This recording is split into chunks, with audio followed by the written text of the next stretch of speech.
Good morning. Welcome to this FSB webinar on stress management for small business owners, how to boost wellbeing and resilience. I'm Paul Foster, one of the Northwest of England team at FSB, and I'm your host for this event today. So a big welcome to you all. I'm delighted to be joined today by our guest speakers, who will say a very quick hello to now. So firstly, we have Krishna Ruparelia, wellbeing and resilience coach and founder of Unshakable Resilience. Good morning, Krishna. Good morning, Paul. Also joining us today, we have Christine Husbands, managing director at Red Arc, who are the fantastic providers of our FSB care service. Good morning, Christine. Good morning, Paul. Good morning, everybody. Thanks for joining us.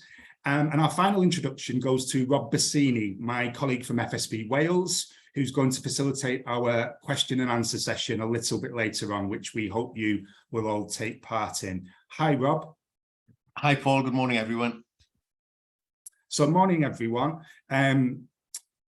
Do use the questions to panelists button that you've got on your screens to send over your questions, and we'll endeavour to answer as many of those as possible after both of our speakers today have presented. I should say today's session is being recorded and will shortly be available on our on-demand page on the FSB website in case you wish to watch it back. If you aren't yet an FSB member, we'd love to have the opportunity to talk to you about the benefits of FSB and what it can do for you and your business. So please do visit fsb.org.uk, where you can look at what we offer, what we do for small businesses, and you can book a meeting with one of our membership advisors to have a chat about the benefits of membership. So thank you for joining us. This is a hugely important issue that we're looking at today, and we're delighted to have both Krishna and Christine here today. So we at FSB are very much aware of the importance of focusing on mental health. FSB research from earlier this year found that 1 in 3 small business owners had experienced mental health issues through the pandemic. For too long, running a small business has been seen by many to require business owners to work around the clock, often neglecting their own health to focus on making their business a success. Small business owners and the self-employed often thought that stress was a byproduct of being in business and was simply unavoidable. That clearly isn't sustainable though, and we hope that through this session today, we'll be able to introduce you to some key ways that you can limit your stress and reduce the risk of burnout. So our first speaker today is Krishna Ruparelia. Krishna is an experienced CIPD qualified HR professional with a background in occupational psychology, and she's spent the last 16 years in HR working in leadership, wellbeing and resilience and coaching. Krishna has worked for a number of blue chip organisations and now works with small businesses too to help business leaders identify and avoid burnout. So I will pass now to Krishna, who's going to talk us through some of her thoughts and tips. Krishna, over to you. Thank you, Paul, and good morning, everyone, and a very warm welcome to the Wellbeing and Resilience session today. I'm really excited to be with you. I'm just going to share my screen, so please bear with me one moment.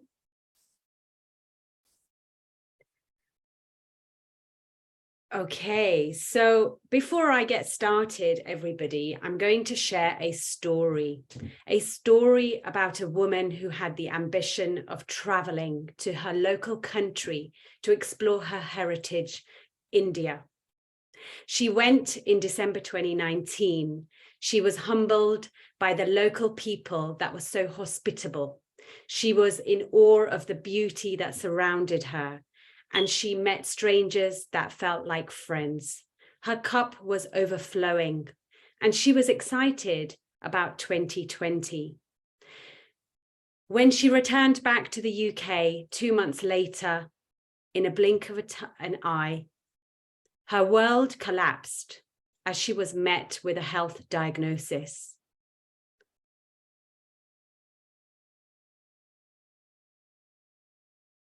Her world had reached rock bottom. She had to leave her work.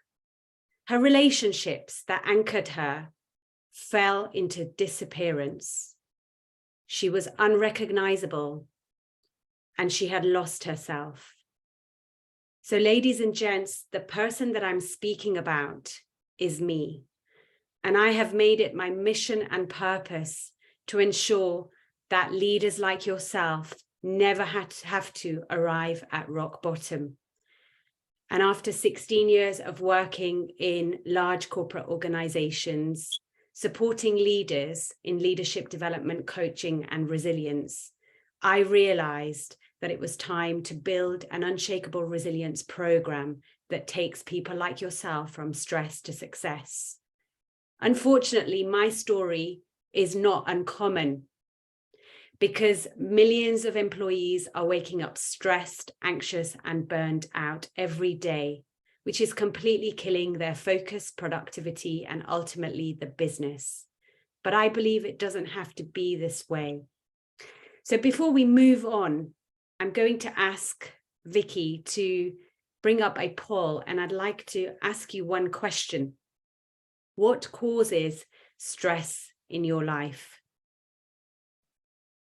If you'd like to answer the question, what causes stress in your life?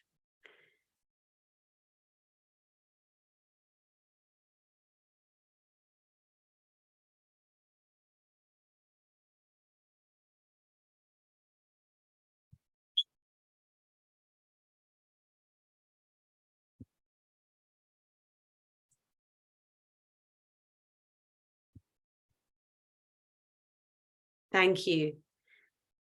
Let's share the results.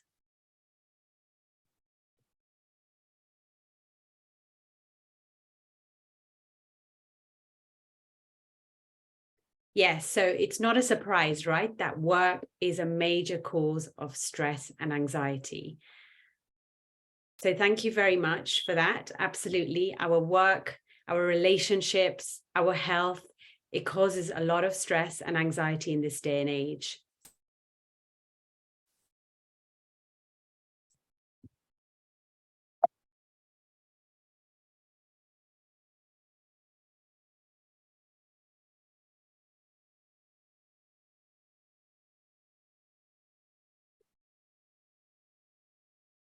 All right. Okay. So,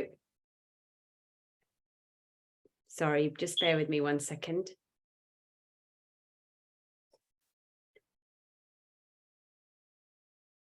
Oops. My computer is playing games with me. Okay. Vicky, if you are there, can you remove the poll now, please? Because I can see it on my screen and it's obstructing me.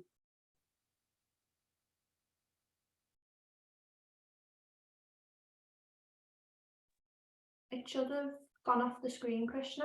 Have you got an X It's button? showing. No, it's showing on my screen and it's causing an obstruction on the Hi, screen. Krishna. I just closed it myself. You should be able to click on the X. Okay, brilliant. Thank you. Sorry about that, everybody, and thank you for your patience. So what are we going to talk about today? Today, we're going to be focusing on you gaining an insight into why your well-being and resilience matters for optimum performance. You're going to gain an insight into the 4 pillars that contribute to you developing your well-being and resilience, and why that really matters in times of change and uncertainty. I'm going to share with you how the brain responds to stress and how you can take back control. Learn self-care strategies to mitigate stress and burnout and reduce your stress and anxiety through one powerful exercise. So there has never been a more important time to focus on employee well-being. Poor mental health cost UK employers up to 46 billion a year, and that's the research by Deloitte. The COVID pandemic has increased mental health challenges by 30%, and 1 in 5 business owners admit to feeling pressure in these changing times. So what's really going on here? I mean, it's not a surprise that these statistics I'm going to share with you, that we're all feeling the pressure in these times of uncertainty, right? So according to the First Voice FSB magazine, 34% of firms have had to reduce their operating hours to save money on electricity. 76% of businesses have had to change how they're operating in the last 2 years. 40,000 firms have had to sought finance to cope with rising costs. So whether it be the rise in energy prices, inflation, the government changes, resourcing, technological changes, client expectations, hybrid working, overall, the pressure is on. And I know that when I say this, everybody is going to be able to relate.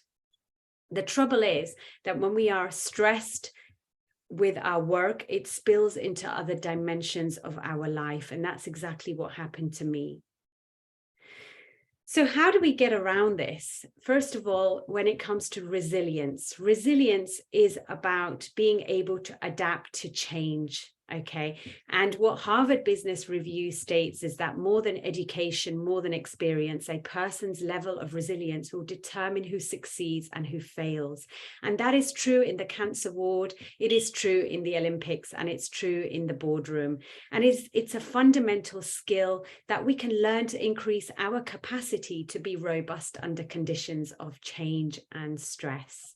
Now, from my research in psychology, I've always explored, and I found it fascinating that why is it that we have often two people who go through a very similar experience, and yet they have a very different outcome in the way they respond to the outer stimuli and the outer challenge. So is resilience something that we can cultivate, or is it really just a question of the fact that some people know how to do that and some people don't? Well, the good news is that resilience, everyone, is like a muscle. The more you train it, the better it will perform. Which means that we actually have quite a lot more control than you think. So according to the research that's been conducted by McKinsey, it's a 20-year research. What they found is that the top leaders create a daily routine and infuse energy into their day for personal effectiveness. They allow the experience of their emotions. They cultivate a sense of purpose and meaning, and they prioritize nurturing relationships. Now, you can probably see that on the slide, there is a second one, which is underlined, which is what we're going to explore in a few moments. So there are 4 pillars, everyone, that contribute in developing resilience, that really enable you to reduce your stress, improve productivity, and drive business results. And I've created an unshakable resilience program in line with these 4 pillars from my research. The first one that we're going to dive deeper into for this duration of this webinar is managing your mind. Your mind is the greatest tool that you have. But when were we ever taught how to manage our mind? Because I certainly wasn't when I was at school. I was taught how to get very good grades and then go to college and get a good job. And whilst that is warranted, we are missing something very fundamental here, because nobody teaches us how to manage our mind. And we really need to learn how to manage our mind so that we can build that resilience for our focus and that inner stamina, so we can get things done and make clearer decisions. The second aspect is around self-care. When do we really prioritize our own self-care? And as Paul said earlier on, it is about making yourself a priority, because as a leader, if you do not have the capacity, that inner reservoir of resource, how are you going to execute your vision and your mission? How are you going to be the best version that you can be? The third one is around relationships, and this is about nurturing meaningful connections. In fact, a longitudinal study by Robert Waldinger, a 75-year-old study that he conducted, showed that our relationships have an impact, have the greatest impact on our longevity, on our overall happiness levels. And so this is all about sustaining our resilience for performance. And I'm sure you'll agree that without good people in your business, you do not have a business. The fourth pillar is around purpose. As human beings, we want to make sure that we have meaning in our lives. And so being able to work for a purpose gives us satisfaction, creates a level of fulfillment, which enables us to be agile as leaders. So I'm going to talk a little bit about what happens when we are triggered, okay? Now I want you to think about your question that you answered earlier on. What causes stress in your life? Whenever you have a stress in your life, whether it be work pressures, relationships, health as well, what is actually going on in the brain and the body is something so valuable to learn.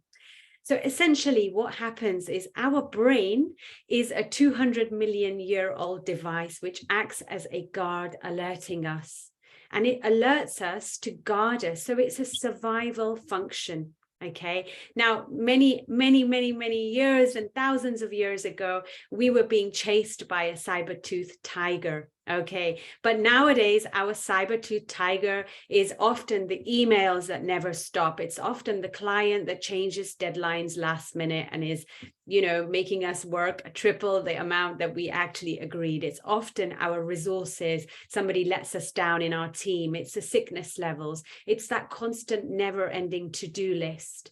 And what that actually does is creates a fight or flight response in the body.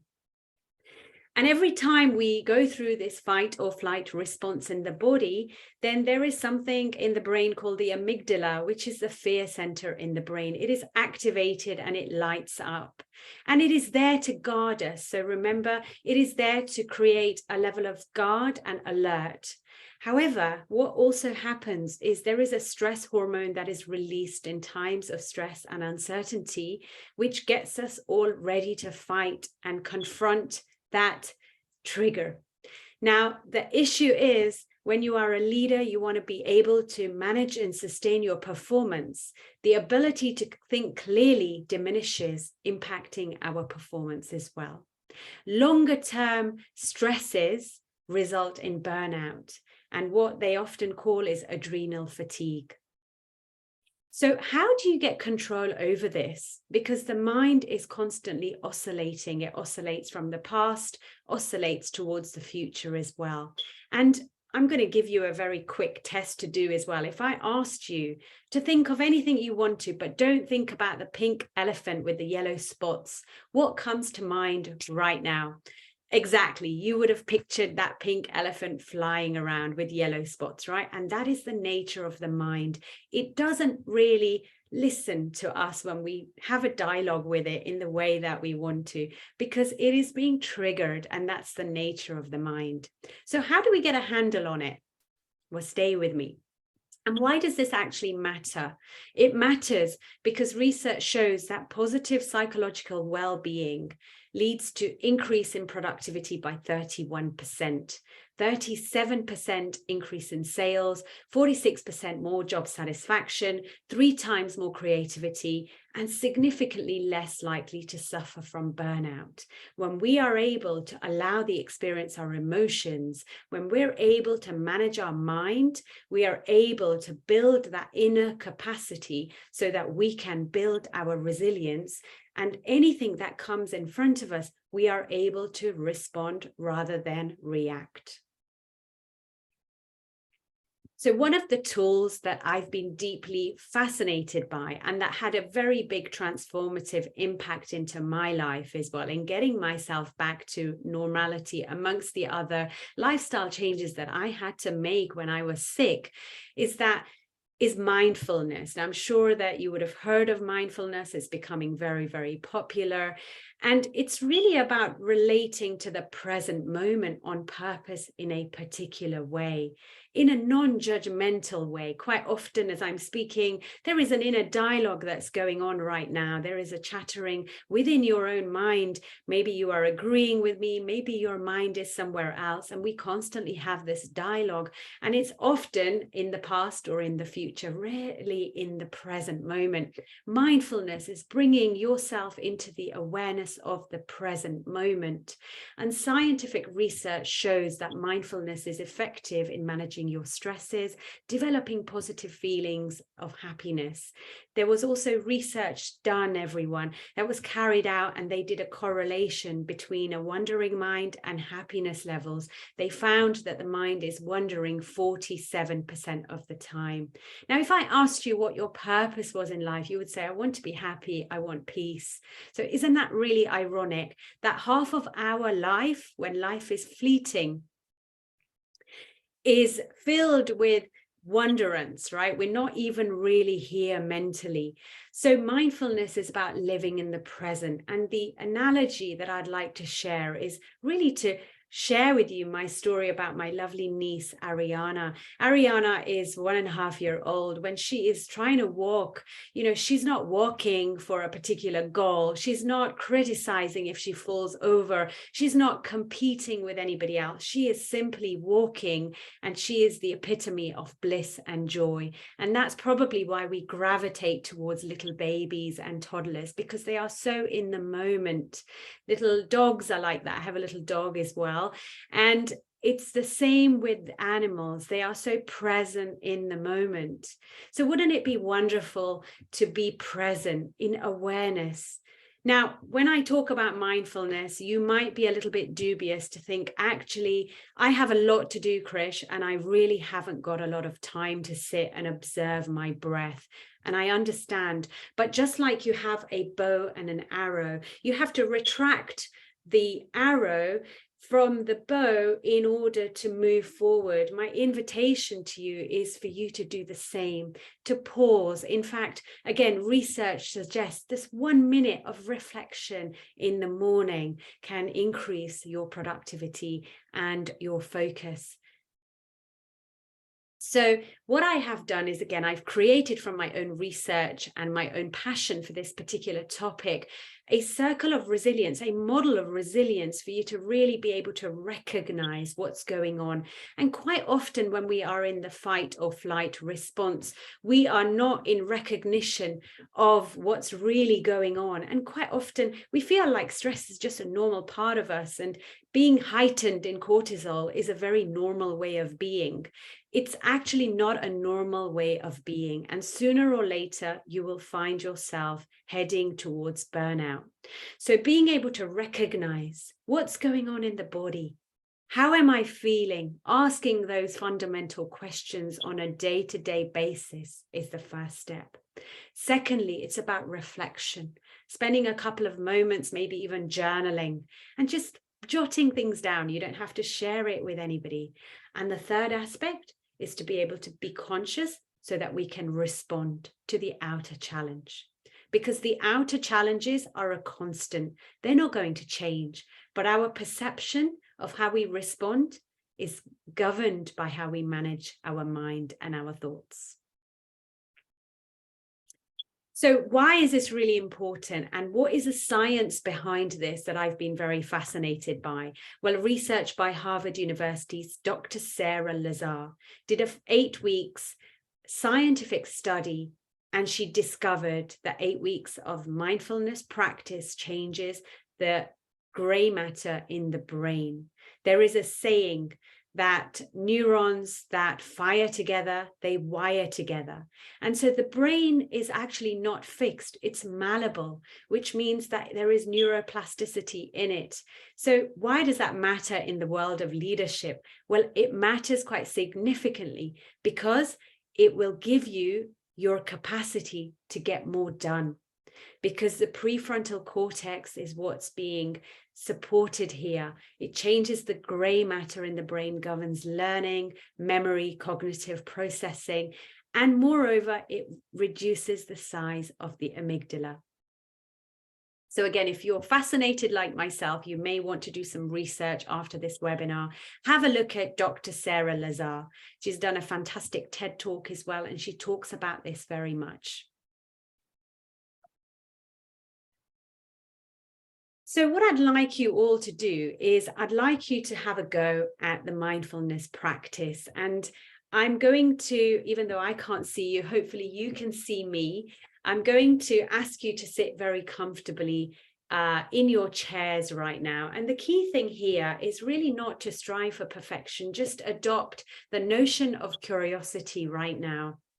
Because I can assure you that a few moments of reflective time and you will start to feel a little bit different. So what I would like you to do is sit up comfortably on your chair. Just make sure that your spine is upright, making sure that your feet are connected to the ground and your hands are resting on your thighs.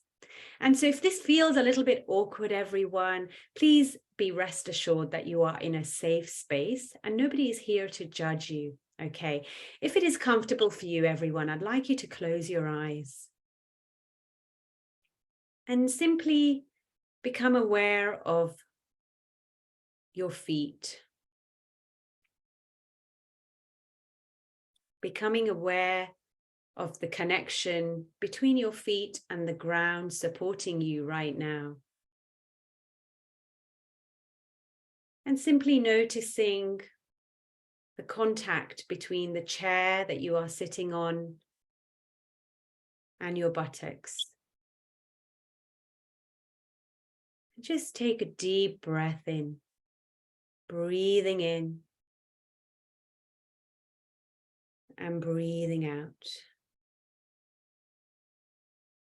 Noticing that as you breathe in, the belly is expanding like a big balloon. Noticing as you are exhaling, the belly is contracting.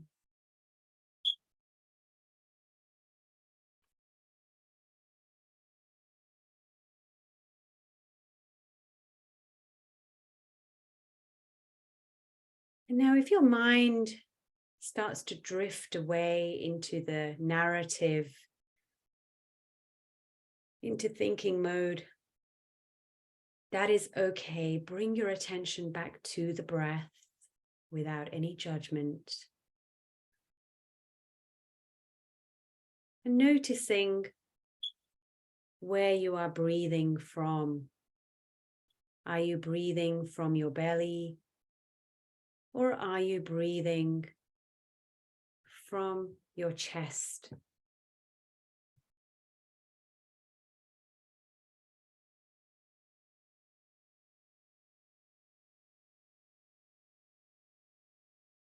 Now become aware of the sounds in the environment right now. Noticing all the sounds in your environment in this moment.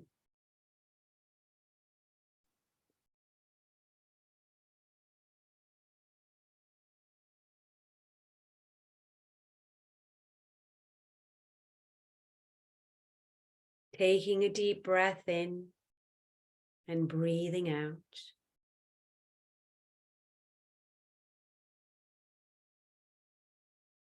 Become aware of your thoughts.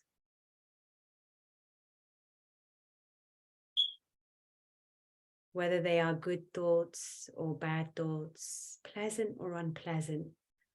Simply become aware of them right this moment.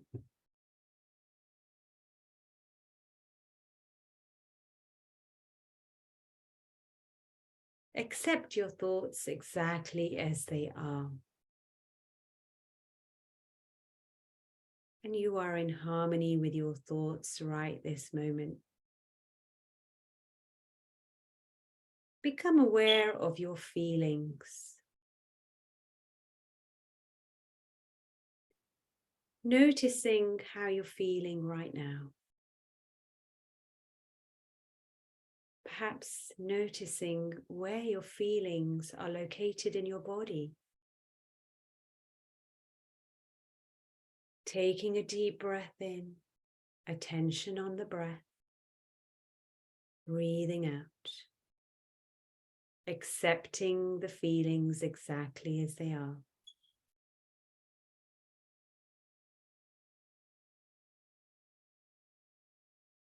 You are in harmony with your feelings right this moment.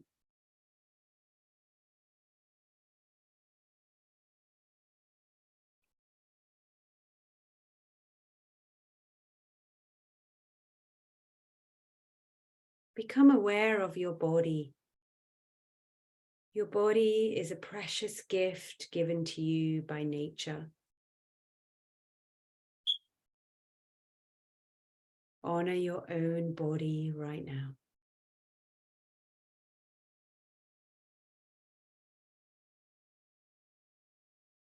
And once again, if your mind has drifted off again, bring your attention back to the breath.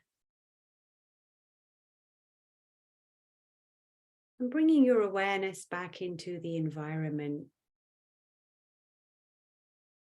Drawing your attention back to your sitting bones.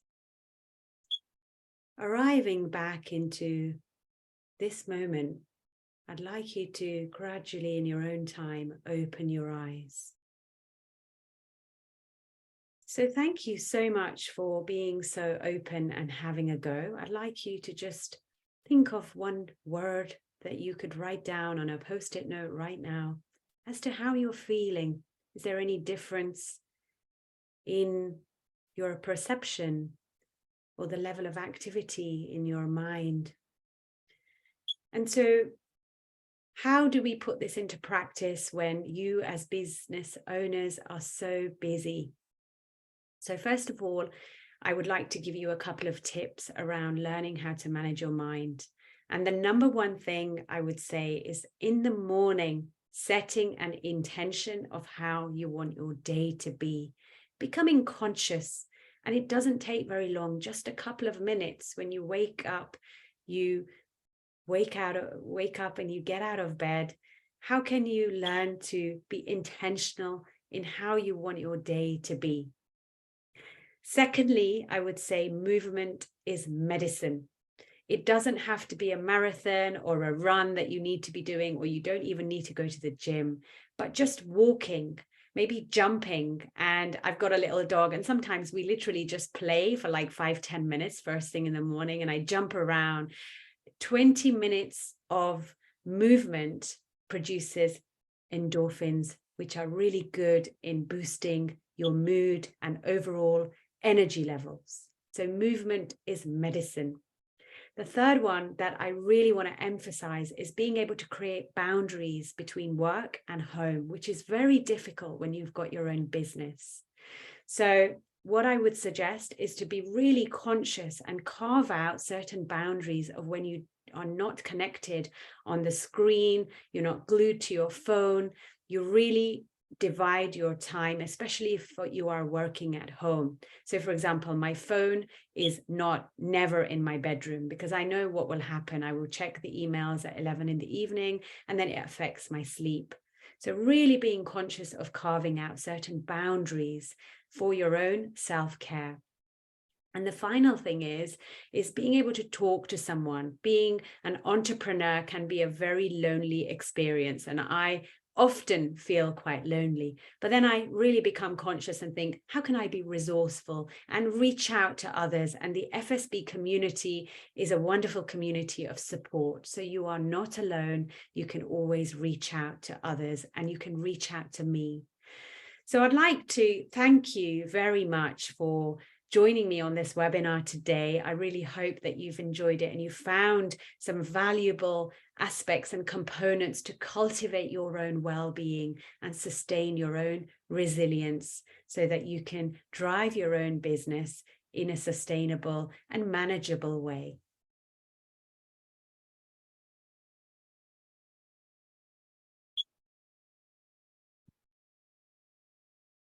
Thank you, Krishna. That was really thought-provoking, and I'm sure our attendees will have been scribbling away to take down some of those brilliant insights and tips.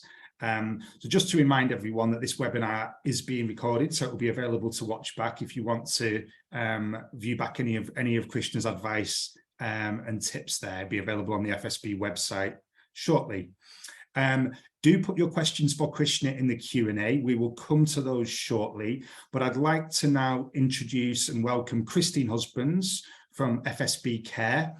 Christine has worked in the healthcare support sector for almost 20 years and has been managing director at Red Arc since 2012. Red Arc provides care and support services to people and businesses across the UK, and is the provider of the FSB Care membership service. So Christine, over to you. Thanks, Paul, and thanks, Krishna, for a very, very informative session, and I certainly learned a lot there. So thanks ever so much. So what I plan to do for the next few minutes, and it won't be long, is just tell you about FSB Care and what FSB Care provides. So I'm just going to attempt to share my screen, so just bear with me.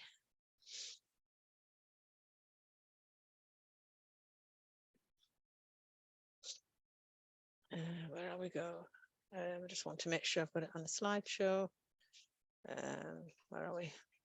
Sorry, just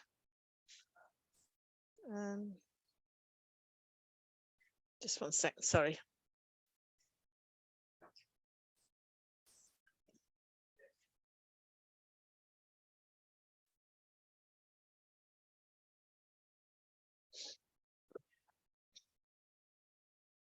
I'm here now.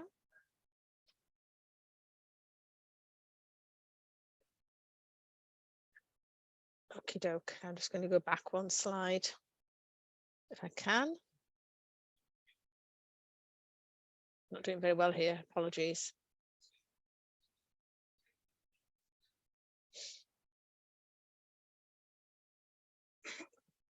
That's it. Resume slideshow. Sorry, I'm not going.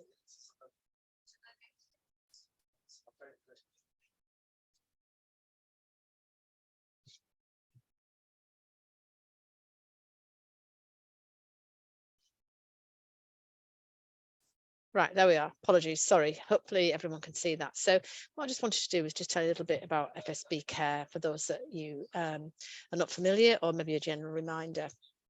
So we've been providing support to FSB members for more years than I can remember, certainly over 10. And we have a team of registered nurses, both the general nurses and mental health nurses. And we provide support and help for anybody with a serious physical or mental health condition. It doesn't actually have to be a diagnosed condition, and it doesn't have to be referred by a doctor or anything like that. And also people who are bereaved. The support we provide is for members, that's free of charge from the FSB, but we can also advise a member about an employee or a family member, but that's just advice about them. We can't provide any support directly to that individual, but we can provide support and advice to members, and that includes associate members as well. So everybody who uses our service gets the support of a dedicated nurse. So it's the same nurse which supports each individual over the long term for, it can be a couple of years in some instances, with mental health problems or general problems, or often a combination of two. And they have a regular supportive phone call from their nurse on a regular basis to talk about whatever's concerning them at the time. We send out lots of resources, that make leaflets, apps, books, information, you name it. There is a vast range that's shared with individuals as it's relevant to them. And we do a lot of signposting, helping people understand what's available to them, how to get it, where to get it from, what to ask for, etc., etc. We can also provide a course of therapy or counselling where it's appropriate, or other service, and the range is massive, from anything from speech and language therapy to counselling to CBT to some equipment at home to a second medical opinion. There's a massive range, and it just really depends what's most helpful to that individual at that time. We have excellent member feedback. 100% say that the service is good or excellent, and quotes like that one there, "This has been the most beneficial part of being a member of the FSB," those are very regular to receive those sorts of quotes. Move on to the next slide. All right, okay. So in terms of how we support people with mental health conditions, so as I say, it doesn't have to be a diagnosed condition. It can be if somebody's just feeling that their mood is very low, or they're really struggling, then we can help. We can include anything such as depression, stress, anxiety, and more serious things such as trauma and PTSD, psychosis, schizophrenia, bipolar, and other disorders. But as I say, if someone is just feeling quite a low mood, or having difficulty coping, then we can help with that as well. And each person, as I said, will be a dedicated registered mental health nurse for each person. Regular phone calls. We always carry out a risk assessment, particularly in the case of mental health, so that we have a protocol for dealing with anybody that we feel particularly worried about. Although I must add, though, the service isn't designed there as a crisis service. If anybody is feeling, in crisis, then they are much better contacting emergency services first, because that was where we would need to contact, and it's just adding unnecessary delay. But we work with the individual, putting together a plan for them, with them, and working with them on that plan.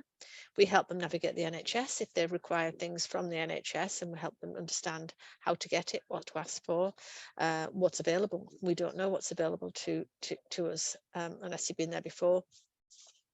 We do a clinical assessment. So there's 2 assessments that the NHS use, and we use them as well. They're fairly standard. It's called the PHQ-9 and GAD-7. So they measure the levels of anxiety and depression, and we use those to see how people are improving.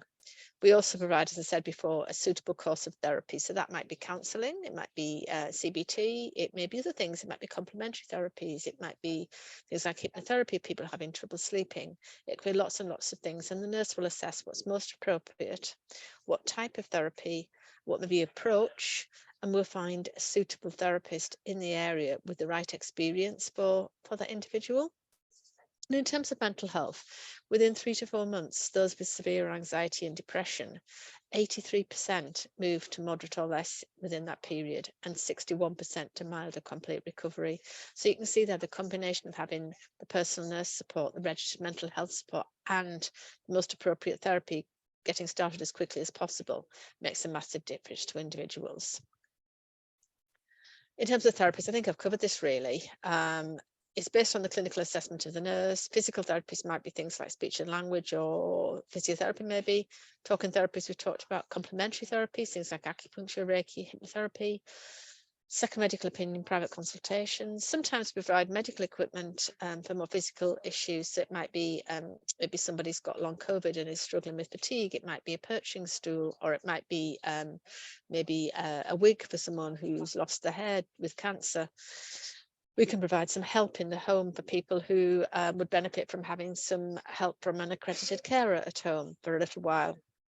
Nutrition and dietitian services, and the list goes on. There are over 30 different types that we regularly provide, but the nurse has the latitude to look at and work out what will be most appropriate for the individual and organise it. There is a limit. The limit is limited to £250 per health condition. And if any of you remember, the old sort of rule that we had was 4 sessions limit for some of the therapies. That no longer applies. It is just the £250.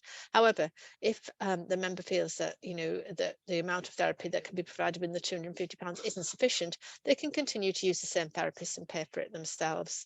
And many members do as they find it beneficial, but that £250 has made a really good start. So really, that's as much as I was going to input to this session. I'm happy to take any questions. Sharing here on the screen now the contact details, so you'll have those if you need them. How to get in touch with FSB Care and more information about FSB Care. There's often lots of new things going on the hub in terms of information and case studies and articles and things like that. So do have a look at that. But otherwise, if anybody does feel the need to use the service, then telephone or email, and be more than happy to help you. So with that, I'll hand back to Paul. Thank you. Huge thanks to Christine for reminding us of the services that FSB members have access to through FSB Care. It's a really fantastic package of support, and we know how many members have found it invaluable, particularly over the last 2 to 3 years. So thank you, Christine. We're going to move on to our Q&A session now. I know we've had some questions submitted. So for this, I'll pass over to my colleague, Rob, who's going to host this and get your questions to Krishna and Christine. Rob, over to you. Okay, thanks, Paul, and thanks, Krishna and Christine, for 2 great presentations there. So a couple of questions have come through, literally just as you called me in there, Paul. So I'll try and deal with these, address these questions as smoothly as possible. They've literally just come in, and I think one might need just a little bit of clarification. Firstly, I think this is for FSB Care. The question actually says, how much does it cost for members? So I think this is referring to FSB Care. Christine? You've touched on costs and so on, but could you clarify? FSB Care service doesn't cost anything to members. Yeah. So yeah, great. And another question, Christine, just while we're on FSB Care, if I'm a member but my company is a partnership, would my business partner and I both be able to get support through FSB Care? Well, as I understand it, the member is an individual, and you might be able to confirm that, FSB people. So the member is the individual, so we would support the member. So I would assume that both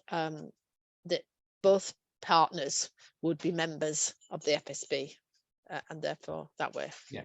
Okay. So I hope that helps to answer the question here. And another question has just come through. How much time, and this one is for Krishna, how much time per day would you suggest ideally to set aside for the mindfulness techniques you described earlier? Thank you so much for the question, Peter.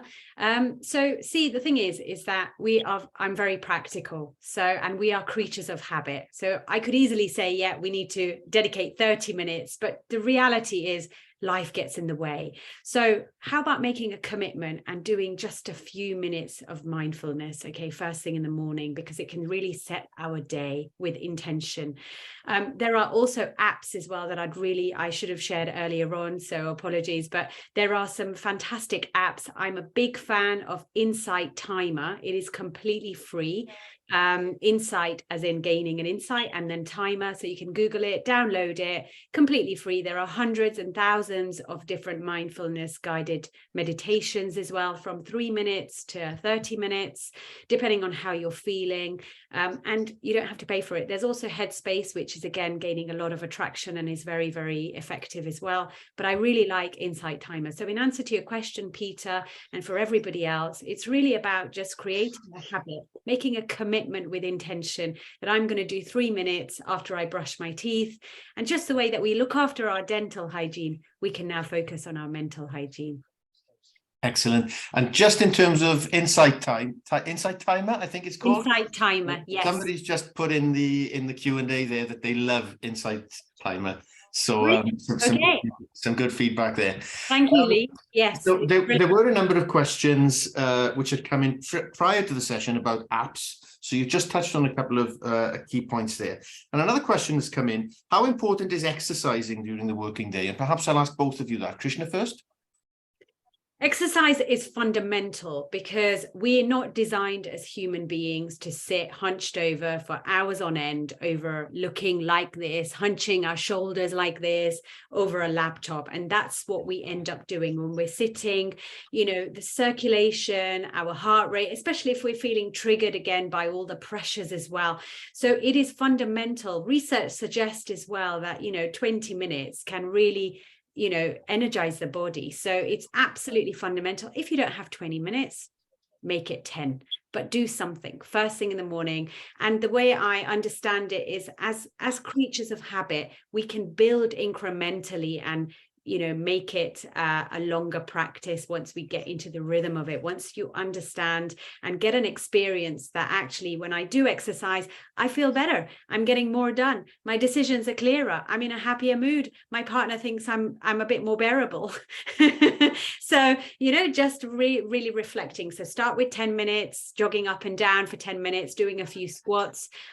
If you don't want to do that, you can walk the dog at lunchtime. So make it your own, cultivate your own self-care. And like I said, it's not one size that fits all, but really in answer to your question, it is absolutely fundamental. Yes, exercise. Thanks, Krishna. And Christine, anything to add? I can only just reinforce and agree completely. I did read a while ago that apparently sometimes doctors are referring people to exercise classes and things with depression, and there is a sort of proven link about the benefits of exercise on mood and getting the endorphins going. And I think it can be a very mindful thing as well in terms of concentrating on whatever it's doing, whether it's just a walk and concentrating on nature, or whether it's a squash match and concentrating on the game. It's away from the work, but also it's getting that heartbreak going. Great. So completely agree. So fantastic. So Krishna, it's fundamental to well-being and resilience for you? And Christine, you've just touched on there the stacks and stacks of evidence that there is to validate exercise being good for addressing depression, anxiety, all sorts of things. Excellent. Thank you both. So another question which we've got in, it's difficult sometimes for me to find a balance between spending all of my day either driving or being sat at a screen or all day in face-to-face meetings. So how important is balance in terms of managing well-being? Well, it is important. Balance is important. We are human beings. We are not human doings, and we're not designed to be on for 24/7.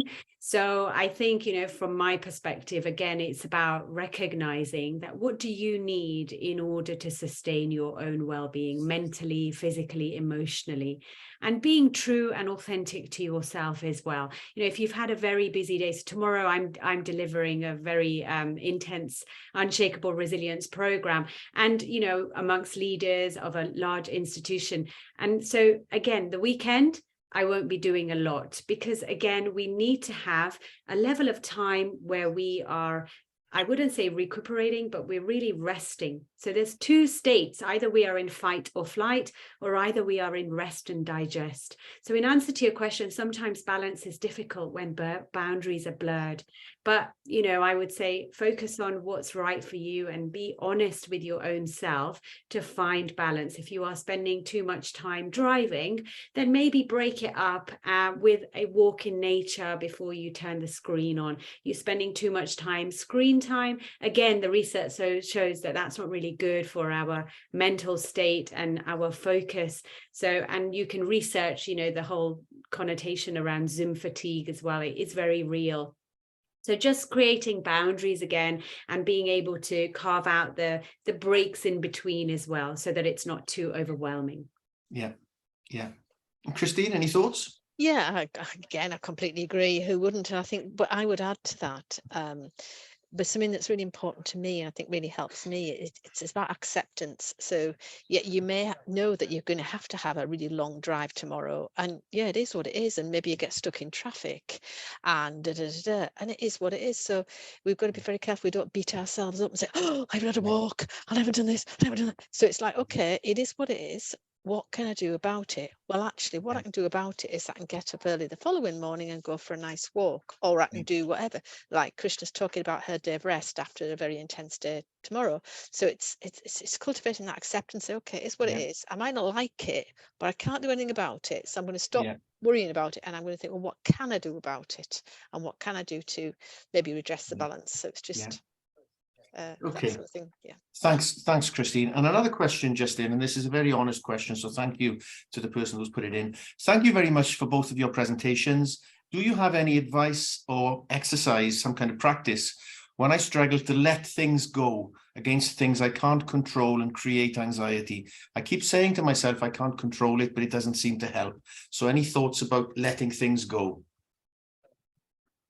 And perhaps if you come to Christine first. Yeah, I've got a couple of thoughts. One is, I don't know if you've tried journaling. I think that can be really, really helpful. And even don't read it afterwards. Just write and let it go, and just write it, write. And the other thing goes back to what I was saying before about acceptance. Say, okay, I don't like it, but what can I do about it? What is in my control? And just try and focus on the things that, I just said just try, it sounds easy, doesn't it? Try and focus on the things that are in your control, at least can take a step forward from whatever it is that is not what you want. Does that make sense? Yeah, it does, I think. Krishna? Yeah, absolutely, Christine. And you've reminded me as well. So acceptance is absolute key. So thank you for that reminder, Christine, because I often forget that. But I would say that, you see, our breath and our emotion are very much linked. So when we are in that fight or flight, our breath and breathing pattern is often very shallow. And when we're relaxed on holiday on the beach, it's often very relaxed. So if we want to change how we feel, we can change the way we breathe. And research again shows that we only use 30% of our lung capacity. So my go-to place when I'm anxious is breath work. And again, it goes back to mindfulness. I'm not saying that mindfulness solves everything. I'm not saying that, but I think it can really help us to feel that we are in control rather than that chattering, I'm feeling anxious and I can't let things go, control us. So, you know, again, explore and experiment as well. And sometimes if you are feeling, however you're feeling anxious or you're feeling apprehensive or however it is, just being able to accept that is also quite powerful. Quite often, I spent a lot of my 30s resisting how I was feeling, when actually all feelings are just emotions and energy in motion, and they come and they go. And just being able to recognize that today I'm going to meet myself where it is, however it is, and being in acceptance of that can be really helpful too. But the more you try to chatter with your mind and reason with your mind, the more the mind will monkey around, because that's the nature of it. So we really have to try and find what the happy medium is for us. So I would say explore and experiment the mindfulness, the breathing practices, the journaling, and see how you go with that. Excellent. So some practical suggestions there. The next question I'll come to, if I can, is actually a related question, I think. There might be some overlap, but this is a specific one which has come in just before the session.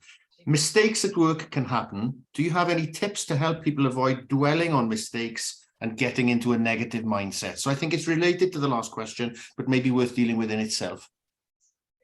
So perhaps if we come to Krishna first. So see, as an entrepreneur, as all of you are business owners, you know, our success is never a linear line, right? It's very up and down, right? And so I would say that mistakes are a part of our journey, and we have to recognize that. How can we learn from that? And again, reframe it. I mean, yesterday I was sending an invoice to a client and I made a mistake. I actually charged them less. And then I was thinking, oh, that's not very good, is it? But again, I know that I'm not going to do that again. So the way I frame it is, ask yourself that question: what can I learn from it? And what is this teaching me? Because again, it's how we approach these mistakes that can really help us to learn and build our resilience as well going forward. Excellent. And Christine, any thoughts? It's just the same, and it comes back to acceptance, doesn't it? You don't like the fact that you charge the client less than you should have done, but what can you do about it? You know, and it's back to acceptance. And I have a little silly saying, and it's everybody says it, but every cloud has a silver lining, and I do believe that, even though it might be a tiny, tiny one, there's something positive you can take out of it, and you might as well treasure that and work with it than sit there and complain that this shouldn't have happened or that shouldn't have happened, because it has. Yeah, excellent. So a question has come in, and this relates, I think, to some of the business benefits that you talked about earlier, Krishna, in terms of creativity, productivity, and so on. And it also touched within the quite a long question, but within the question, the issue of costs rising for many businesses has also been touched on. So this sounds like a business who wants to take advantage and benefit from the business benefits of making sure that staff are well looked after and resilient. But also is very aware of costs. So how can a small employer with a handful of staff encourage well-being and resilience for staff without it costing a lot of money? So perhaps if we come to Christine first. Yeah, thank you. I think it's thinking about the simple things and what you can do. I don't know, little team initiatives if people are into sport, thinking about, you know, just even say, let's all sit down and have a cuppa, thinking of informal things you can do, knowing your workforce and how they're organized. I think it's more a culture and an approach than an actual list of expensive things to do. But I think that kind of has to be led from the top or from somebody in a kind of a influential position in the organization. So culture and approach key. Yeah. And Krishna? So just to elaborate on what Christine said, I would say that, leadership, resilience and well-being is really about embedding it into the company culture. So however small your team is or however large it is, it really starts, like Christine said, from the top. And the way I see it is, how can leaders be the example of what good resilience looks like? So if you're practicing it, if you have a bad day as a leader, if you're going through a really difficult time personally, what about sharing that with the others? Because when you share, you give others permission to share as well. And that creates connectivity and belongingness. And what I mean by that is that otherwise stress and the topic around stress always has a stigma attached to it. So I would say, and then, you know, again, it's really not just about the yoga classes and having a nice fruit bowl. It's really living and breathing it. And then it shouldn't be an add-on. It's very integrated into the normal ways of working. Got you. Thank you both. Now, there have been 3 or 4 questions around one topic.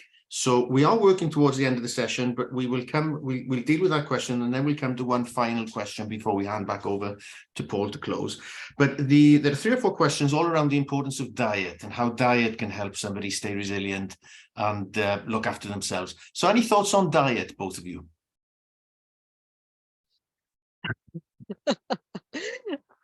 Well, I guess it's important as the rest of it. If we're eating lots and lots of unhealthy foods that our body is struggling to deal with, and we're not keeping ourselves reasonably fit and active, and I do mean that in a way that, you know, not everybody's going to be running marathons, etc., then it's all extra stress and strain on our bodies, really. So I don't really know. Krishna might be able to answer it better than me, to be honest. Well, I'm not a nutritionist, but after my illness, I had to make quite a lot of lifestyle changes. And of course, you know, it's a given really that having a plant-based diet, you know, with your carbs and your all the balanced nutrition is really the way to go. I'm not an expert in this area. I'm fascinated by this area, and I'm very conscious about it because, of course, I got poorly and I had to really make quite a lot of changes in my diet. But there is a lot of research now that shows that our gut is our second brain, and looking after our gut actually impacts our mental well-being as well. So, you know, for those of you who are listening, you might want to explore that in a bit more detail. I'm not an expert, so I can't say too much, but I know that it can affect. And again, it's asking that question, isn't it? That what does my body need from a fuel perspective? Just the way that we fuel our car with the right, you know, fuel or petrol or whatever it needs, we have to make sure that what is it that we need, you know, the right amount of water, the right amount of nutrition as well, that can all add to our sustainable resilience. Thank you. And then before we hand it back over to Paul, one last question. From everything we've talked about today, what would be your one top tip? So I'll ask both of you the same question there. So we come to Krishna first. The number one top tip is deciding. We have to make a decision, and that decision around how do we want to show up every morning, because if anything that COVID has taught us, if anything that my illness taught me, was in between life's beauty is fragility. Life is fleeting, but it's fragile as well. And so if we don't decide, we are not going to take control. So the number one thing, first thing in the morning, is deciding, how do you want to show up today? What does your day look like today? And what does it encompass? Thanks, Krishna. And Christine? I'm going to give 2. The first one is gratitude. I think it's important to cultivate a kind of a mindset of being grateful, because we so easily focus on all the negatives and we forget to look at the positives. And the other one is one I've mentioned before, which is very, very important to me. It's about acceptance.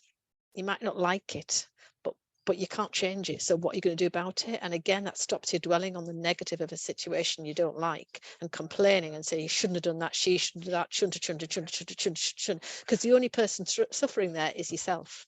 As soon as you say, well, look, you did that, I don't like it, but what can I do now? You're starting to move forward and unlock the situation. So. Great, thank you. So somebody has, thanks, Christine, and somebody's just put a comment in there. Thank you so much, everyone. A really helpful session, and the speakers have been great. So just to feed that in just before we close. So Christine, Krishna, thank you very much for answering people's questions. Thank you all for submitting the questions before the session and during the session today. Paul, back to you. Fantastic. Thank you, Rob. So we've come to the end of the session, at the end of the webinar. So I think all that remains for me to do is to thank today's speakers, Krishna Ruparelia, and Christine Husbands for the presentations and advice, and to all of you for watching. So we hope to see you again soon on another FSB event. Thank you all.